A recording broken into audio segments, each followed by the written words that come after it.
اب ایک تو نمبر سمجھیے قیامت کہتے کسے؟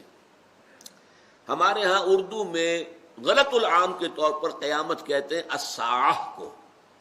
قرآن مجید میں دو الفاظ علیحدہ علیحدہ ہے. الساعہ جب قیامت جسے ہم قیامت کہتے ہیں آئے گی اور یہ سارے کرے ٹکرا جائیں گے اور سورج سوا نیزے پر آ جائے گا اور زلزلہ آئے گا. یا ایھا الناس اتقوا ربکم ان زلزلۃ الساعۃ شیء عظیم. یہ جو قیامت کا ساعت کا زلزلہ ہے وہ بہت بڑی شے ہے. اسے قرآن قیامت نہیں کہتا، وہ الساعہ والساعۃ ادھیٰ وامر.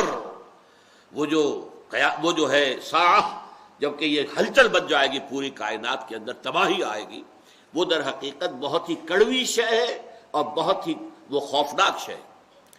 قیامہ کا لفظ اصل میں قرآن مجید میں ہے ریزریکشن کے لیے، جب قبروں سے اٹھ کر کھڑے ہو جائیں گے. فَإِذَا هُمْ قِيَامٌ يَنظُرُونَ. قیامہ بعد سے بادل موت کے لیے لفظ قیامہ ہے، نوٹ کر لیجئے. اس لیے کہ قیامت جسے ہم کہتے ہیں وہ در حقیقت اس کے کئی مرحلے ہیں. پہلے سور پھونکا جائے گا، ایک زلزلہ آئے گا، بہت پرہیبت معاملہ ہوگا، بہت خوفناک صورت ہوگی. فَصَعِقَ مَنْ فِي السَّمَاوَاتِ وَمَنْ فِي الْأَرْضِ إِلَّا مَنْ شَاءَ اللَّهُ. جو بھی آسمانوں میں ہوں گے، زمین میں ہوں گے، سب بے ہوش ہو کر گر جائیں گے سوائے اس کے کہ جن کو اللہ چاہے.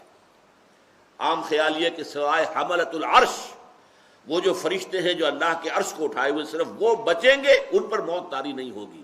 ورنہ ساری آسمانی مخلوق پر، تمام فرشتوں پر، تمام جنات پر، تمام انسانوں پر موت طاری ہو جائے گی. یہ ہے الساعہ. اب اس کے بعد کتنا عرصہ گزرے گا ہم نہیں جانتے. پھر دوبارہ سور میں پھونکا جائے گا. ثم نفخ فیہ اخری فاذا هم قیام ینظرون.